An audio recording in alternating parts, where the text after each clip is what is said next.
Students, इसके पहले वाले वीडियो में हमने पढ़ा था न्यूक्लिक अम्ल के बारे में। तो जीवित कोशिका में पाया जाता है नाभिक, और नाभिक ही आनुवंशिकता के लिए उत्तरदायी होता है। नाभिक में कुछ कण होते हैं जो आनुवंशिकता के लिए उत्तरदायी होते हैं, मतलब गुणों को एक पीढ़ी से दूसरी पीढ़ी में ले जाने का काम करते हैं। तो उन कणों को हम क्रोमोसोम कहते हैं, और क्रोमोसोम हमारे न्यूक्लिक अम्ल से मिलकर बने होते हैं। न्यूक्लिक अम्ल दो प्रकार के होते हैं, डीएनए और आरएनए। तो न्यूक्लिक अम्ल का रासायनिक संगठन हम पढ़ाया था हमने कि न्यूक्लिक अम्ल 3 भागों से मिलकर बना होता है। कौन कौन सा? पेंटोस शुगर, फॉस्फोरिक अम्ल और तीसरा नाइट्रोजीनियस बेस। तो जो पेंटोस शुगर होती है वो 2 प्रकार की होती है, राइबोज और डीऑक्सीराइबोज। फॉस्फोरिक अम्ल में हम उसके डेरिवेटिव्स बनाते थे, एस्टर, मोनोएस्टर, डाइएस्टर, ट्राइएस्टर। और नाइट्रोजीनियस जो हमारे बेस थे वो विषम चक्रीय यौगिक होते हैं, और वो 5 थे, एडिनाइन, ग्वानिन, साइटोसिन, यूरेसिल और थाइमीन। तो सबसे पहले हमने सीखा था कि न्यूक्लिक अम्ल 3 भागों से मिलकर बना है, पेंटोस शुगर, फॉस्फोरिक अम्ल, नाइट्रोजीनियस बेस। इसमें हम पहले पॉइंट पर आए थे, पेंटोस शुगर। तो हमने कहा था पेंटोस का अर्थ क्या है? 5 कार्बन है, और ये 2 प्रकार की शुगर है, बीटा डी राइबोज और बीटा डी ऑक्सीराइबोज। तो बीटा डी राइबोज की स्ट्रक्चर होती है ये, और किसके समान होती है? साइक्लिक स्ट्रक्चर ग्लूकोज के समान ही।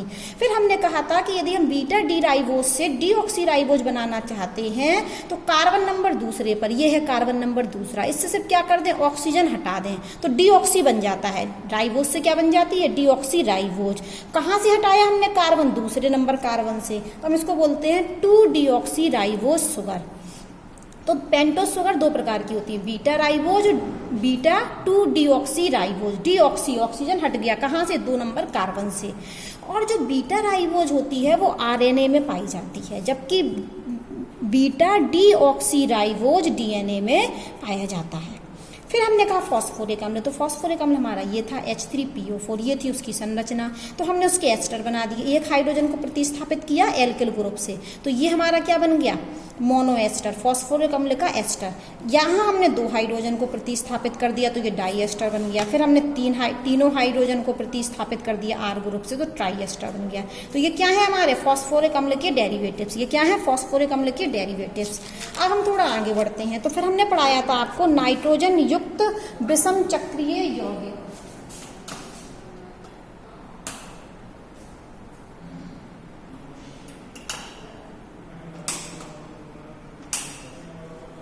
नाइट्रोजन युक्त विषम चक्रीय यौगिक।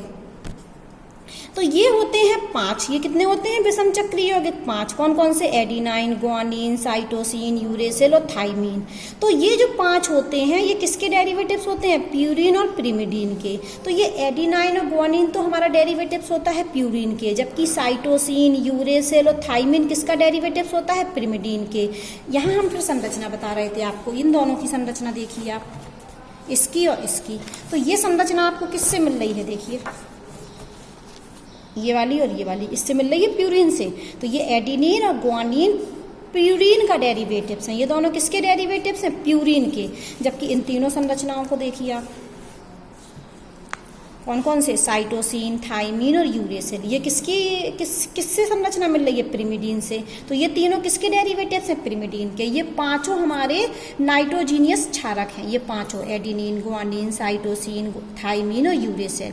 इनमें से 2 हैं हमारे ये दोनों प्यूरिन के डेरिवेटिव्स, और ये तीनों किसके डेरिवेटिव्स हैं? पिरिमिडीन के डेरिवेटिव्स। तो ये स्ट्रक्चर हमको बना के याद कर लेना है। तो इतना हम आपको पढ़ा चुके थे। अब हम कुछ आगे बताते हैं कि जो न्यूक्लिक अम्ल होते हैं वो न्यूक्लियोटाइडों की लंबी श्रृंखला वाले बहुलक होते हैं। न्यूक्लिक अम्ल किससे मिलकर बने होते हैं? न्यूक्लियोटाइड। तो न्यूक्लिक अम्ल में न्यूक्लियोटाइड से मिलकर तो बने होते हैं, लेकिन न्यूक्लियोटाइड की भी लंबी श्रृंखला।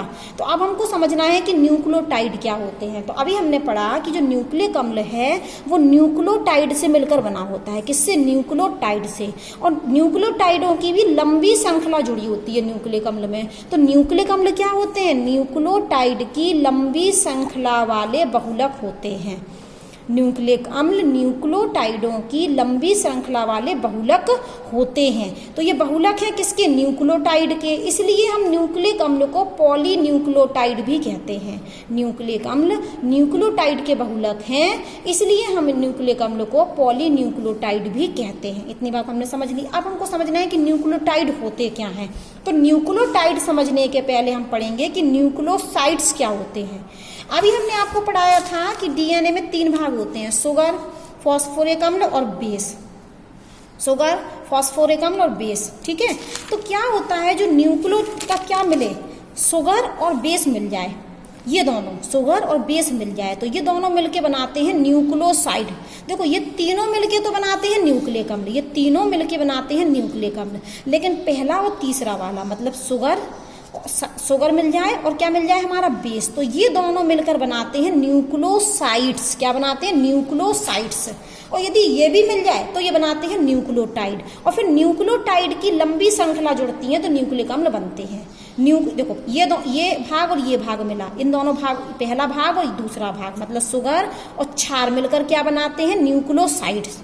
न्यूक्लियोसाइड्स। और ये शुगर, फॉस्फोरिक अम्ल और क्षार तीनों मिल जाएं तो बनाते हैं न्यूक्लियोटाइड, और न्यूक्लियोटाइड की लंबी श्रृंखलाएं जुड़ती जाएं आपस में तो बनाते हैं न्यूक्लिक अम्ल। इसलिए हम कहते हैं कि न्यूक्लिक अम्ल में 3 भाग होते हैं। तो सबसे पहले हमको जानना है कि न्यूक्लियोसाइड्स क्या होते हैं, फिर न्यूक्लियोटाइड्स क्या होते हैं। तो न्यूक्लियोसाइड क्या होते हैं? शुगर प्लस बेस, मतलब क्या मिल जाए? शुगर मिल जाए और क्षारक मिल जाए तो क्या बनता है? न्यूक्लियोसाइड्स। और यदि तीनों मिल जाएं, शुगर, बेस और फॉस्फोरिक अम्ल, तो फॉस्फोरिक अम्ल के हमने भी ये बनाए थे ना कि phosphoric mono ester, phosphoric di ester, phosphoric tri ester, तो यहाँ पर फॉस्फोडाई एस्टर मिलता है।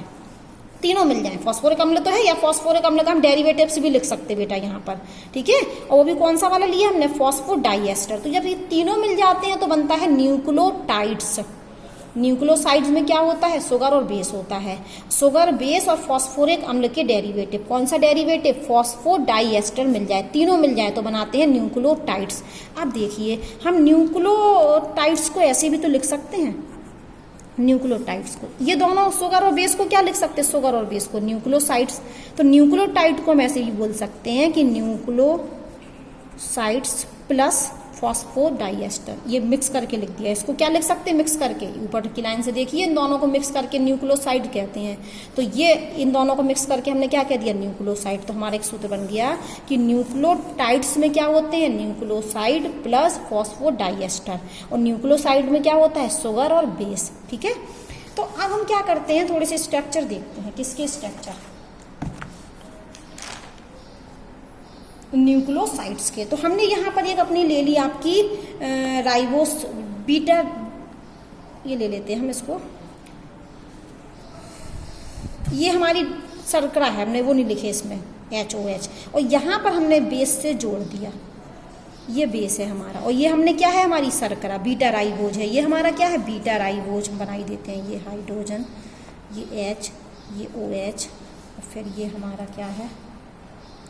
H, ये OH, और ये H, और ये CH2OH। इस स्ट्रक्चर को देखना तो ये हमारा बीटा राइबोज है, तो ये शर्करा हो गई हमारी। ये क्या है? हमारी शर्करा। शर्करा में क्या जुड़ गया? बेस। तो ये हमारा क्या बन गया? एक न्यूक्लियोसाइड्स बन गया। ये क्या बन गया? हमारा न्यूक्लियोसाइड्स। अब इसे ये न्यूक्लियोसाइड्स बन गया हमारा। अगर हम इस ये हमारा इस भाग को देखिए अकेला, ये तो बेस है हमारा, तो ये क्या थी हमारी? ये क्या है हमारी? शुगर। तो ये पूरा क्या बन गया हमारा? ये क्या बन गया हमारा? न्यूक्लियोसाइड्स बन गया, क्योंकि न्यूक्लियोसाइड्स में क्या होता? Sugar plus base. तो ये हमारी शुगर है, पेंटोस शुगर है। ये कौन सी शुगर? Beta D ribose. ये बीटा डी राइबोज है, और हमने इसमें कोई भी बेस जोड़ दिया। अगर मान लो हमने इसमें बेस जोड़ा एडिनिन, क्या जोड़ा? एडिनाइन, तो ये इस न्यूक्लियोसाइड को हम क्या बोलेंगे? एडिनोसाइन। अगर बेस क्या हुआ? एडिनिन, तो ये जो न्यूक्लियोसाइड है हम इसको एडिनोसाइन बोलेंगे। अब हमने ये तो समझा दिया कि शुगर और बेस मिल जाता है तो क्या बनता है? न्यूक्लियोसाइड। अगर इसमें आके कौन जुड़ जाए? फॉस्फोडाइएस्टर और जुड़ जाए। अब जैसे इतना हो गया हमारा, अब हम एक चित्र और देखते हैं, ये वाला, कि इधर तो हमारा जुड़ गया क्षार, इधर क्या जुड़ गया हमारा? ये क्या है? हमारी शुगर। ये क्या है? शुगर। इस शुगर में हमने आके यहाँ जोड़ दिया क्षार। क्या जोड़ दिया? कोई भी बेस। और यहाँ हमने जोड़ दिया बेस से इधर ये कौन सा कार्बन है? पहला, ये दूसरा, ये तीसरा, ये चौथा और ये है पांचवा। तो यहाँ पर हमने पांचवा कार्बन जो हमारा है ये C, ये पांचवा कार्बन है CH2OH। तो यहाँ CH2OH से आके जुड़ गया फॉस्फोडाइएस्टर। देखो ये हमारी शुगर है, ध्यान से देखना, ये शुगर है, ये बेस है, ये शुगर, ये बेस। तो शुगर और बेस मिलके क्या बनाया? न्यूक्लियोसाइड। तो ये क्या है? किसकी स्ट्रक्चर बनाती है हमने? न्यूक्लियोसाइड की। ये शुगर था और ये बेस था, तो ये क्या बन गया? न्यूक्लियोसाइड्स। अगर हमने कहा कि बेस एडिनिन हुआ तो इस न्यूक्लियोसाइड का नाम होगा एडिनोसाइन। क्या नाम होगा? एडिनोसाइन। अब हमने कहा हमको बनाना है न्यूक्लियोटाइड्स। तो न्यूक्लियोटाइड्स में क्या चाहिए? शुगर भी होना चाहिए, बेस भी होना चाहिए, फॉस्फोडाइएस्टर होना चाहिए। तो सबसे पहले ये शुगर लिया हमने, ये शुगर, और शुगर में क्या जोड़ दिया? कोई भी बेस जोड़ दिया। 5 बेस होते हैं। और अब हमें क्या जोड़ना है? फॉस्फोडाइएस्टर। तो हमने ये यहाँ 5वें कार्बन से CH2OH है तो यहाँ से H2O निकल जाता है और यहाँ पर आके जुड़ने वाला है हमारा फॉस्फोडाइएस्टर। तो ये फॉस्फोडाइएस्टर हमने जोड़ दिया। तो ये डबल बॉन्ड से O और यहाँ पर सिंगल बॉन्ड O- और ये माइनस।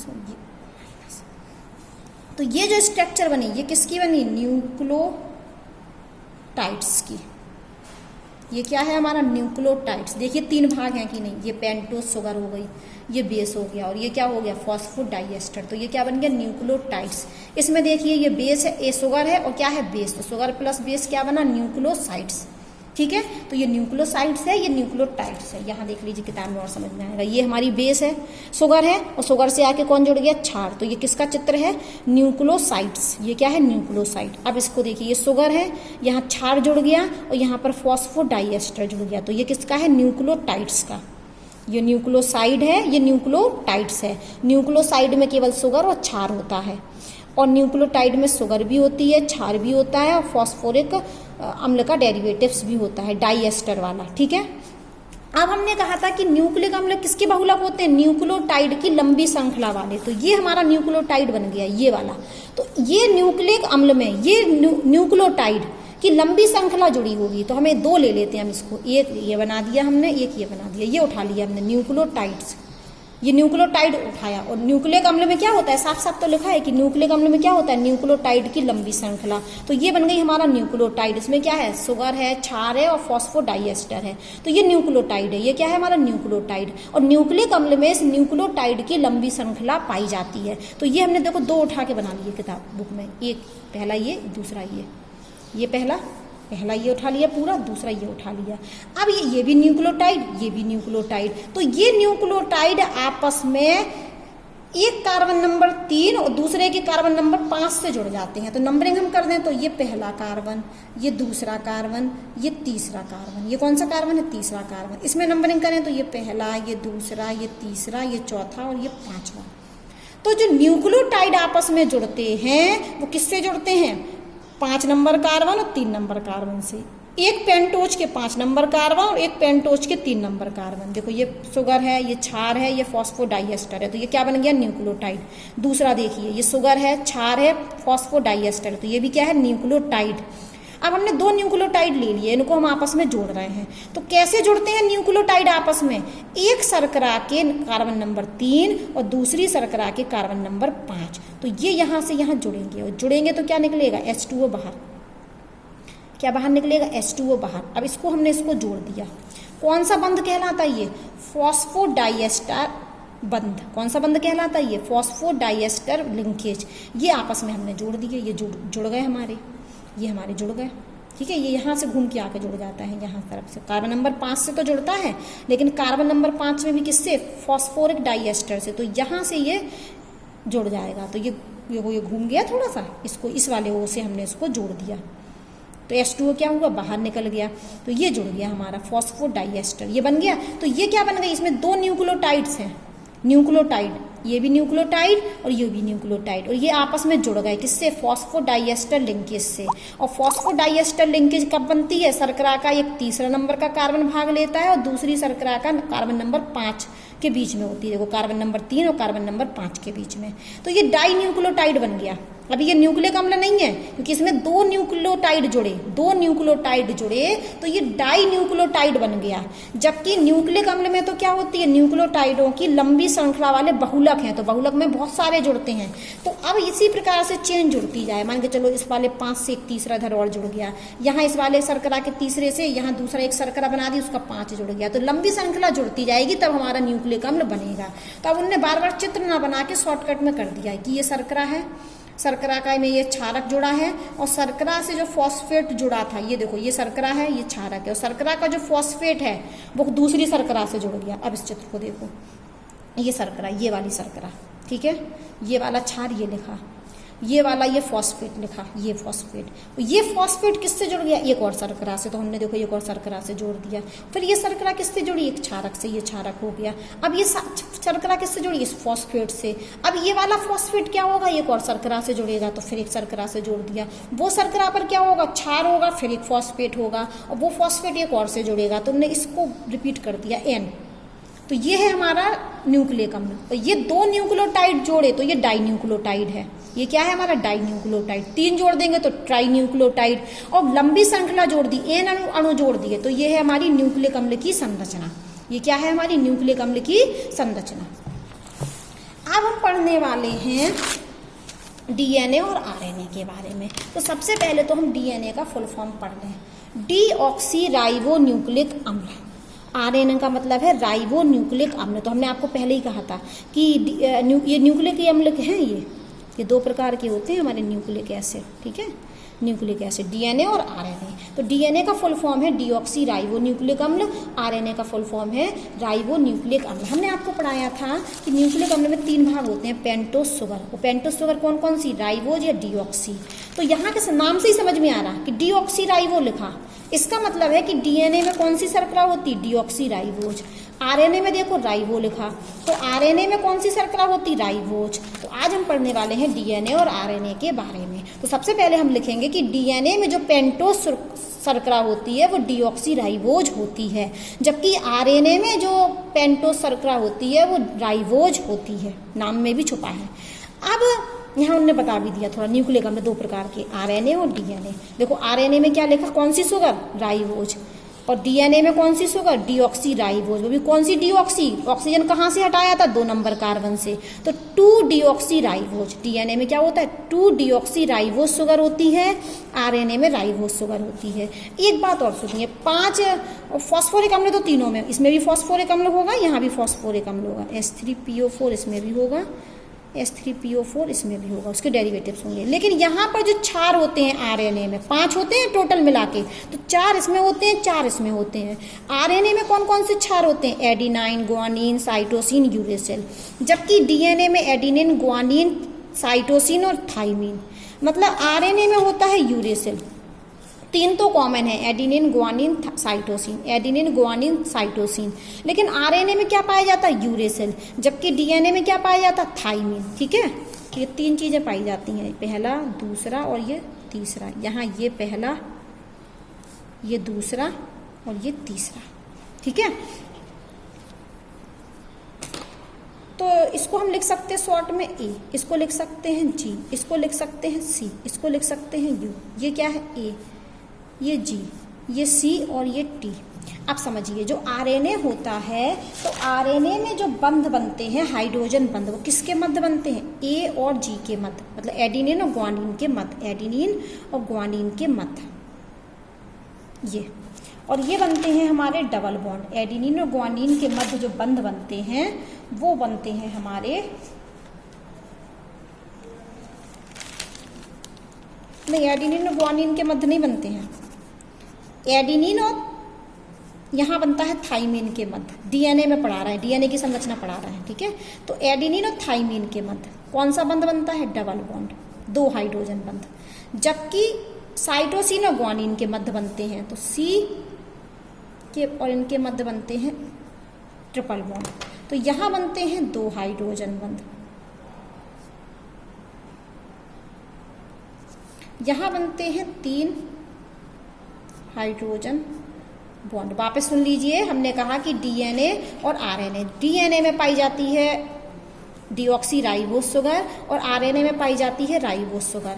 डीएनए में ये 4 होते हैं क्षारक, और आरएनए में ये वाले 4 होते हैं, एडिनिन, ग्वानिन, साइटोसिन और यूरेसिल। जबकि डीएनए में यूरेसिल नहीं होता है, क्या होता है, थाइमीन, और फॉस्फोरिक अम्ल तो दोनों में ही है। तो हम अब डीएनए के बारे में आपको पढ़ा रहे हैं कि डीएनए में जो एडिनिन और थाइमीन होते हैं वो आपस में 2 हाइड्रोजन बंध बनाते हैं, जबकि साइटोसिन और ग्वानिन जो है वो आपस में 3 हाइड्रोजन बंध के द्वारा जुड़े होते हैं। अब इसके भी स्ट्रक्चर है, लेकिन अब सिलेबस में नहीं है। देखो हमने ये थाइमीन बनाया और ये हमने एडिनिन बनाया, थाइमिन की स्ट्रक्चर बनाई और एडिनिन की स्ट्रक्चर बनाई। यहाँ पर ये बन रहे हैं ऑक्सीजन और हाइड्रोजन के बीच एक हाइड्रोजन बंध। यहाँ ये हाइड्रोजन इस नाइट्रोजन से भी बना रहा हाइड्रोजन बंध। कितने बन रहे हैं, 2। अब हमने ले लिया आपका साइटोसिन और क्या ले लिया, ग्वानिन। तो साइटोसिन और जब ग्वानिन लिया तो आप देखिए 1 2 3, ये ऑक्सीजन ये हाइड्रोजन से बना रहा है हाइड्रोजन बंध, ये नाइट्रोजन इस हाइड्रोजन से बना रहा हाइड्रोजन बंध, ये ऑक्सीजन इस हाइड्रोजन से बना रहा। तो ये कितने बन रहा है, 1 2 3। तो ये 3 बनते हैं किसके बीच में, साइटोसिन और ग्वानिन के मध्य। और थाइमिन और एडिनिन के बीच कितने बन रहा है, 2। तो ये सिलेबस में तो नहीं है, लेकिन आप चाहें तो इसका स्क्रीनशॉट ले सकते हैं। तो यहाँ पर डीएनए में एडिनिन और थाइमिन के मध्य 2 बंध बनते हैं हाइड्रोजन बंध, और साइटोसिन और ग्वानिन के मध्य 3 हाइड्रोजन बंध बनते हैं। अब थोड़ा सा और समझिए आप, डीएनए की जो स्ट्रक्चर होती है वो इस प्रकार से होती है, डबल हेलिक्स, ठीक है। तो ये जो हम थोड़ा इसको इस तरीके से बना देते हैं अभी, इस तरीके से। तो ये जो लाइनें हैं, ये वाली जो लाइन है, ये लाइन में होता है शुगर प्लस फॉस्फोएस्टर। न्यूक्लिक अम्ल में 3 भाग होते हैं, शुगर, फॉस्फोरिक अम्ल और क्षार। तो ये जो लाइनें बनती हैं, वो किससे बनती हैं, 2 भागों से, शुगर और फॉस्फोरिक एस्टर। लेकिन तीसरा भाग कहाँ होता है, तीसरा भाग से यहाँ जो आपस में जुड़े होते हैं, ये देखो ये। तो ये जो लाइनें हैं वो बनती हैं हमारी बेस से, ये लाइनें बेस से बनती हैं। वापस सुनिए, हम ये कह रहे हैं कि इस प्रकार से स्ट्रक्चर है हमारा। तो ये जो लाइनें हैं इसमें होता है शुगर और फॉस्फोएस्टर, और ये जो आपस में यहाँ जुड़ी होती हैं ये होता है बेस।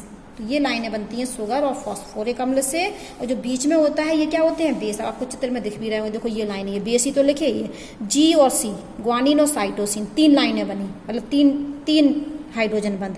ए और टी के बीच में 2 लाइनें हैं, मतलब 2 हाइड्रोजन बंध, एडिनिन और थाइमिन के मध्य, ठीक है। ये है हमारा स्ट्रक्चर, ठीक है। तो डीएनए का स्ट्रक्चर कैसा होता है, डबल हेलिक्स, द्विकुंडलीय संरचना। कैसी संरचना होती है, द्विकुंडलीय संरचना, और ये आपस में बेस हाइड्रोजन बंध के द्वारा जुड़े होते हैं।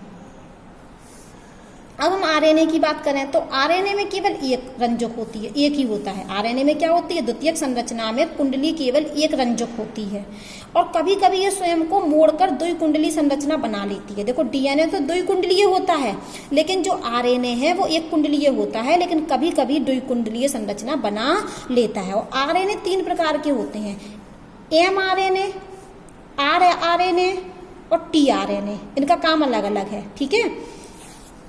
अब आप जानते होंगे कि ये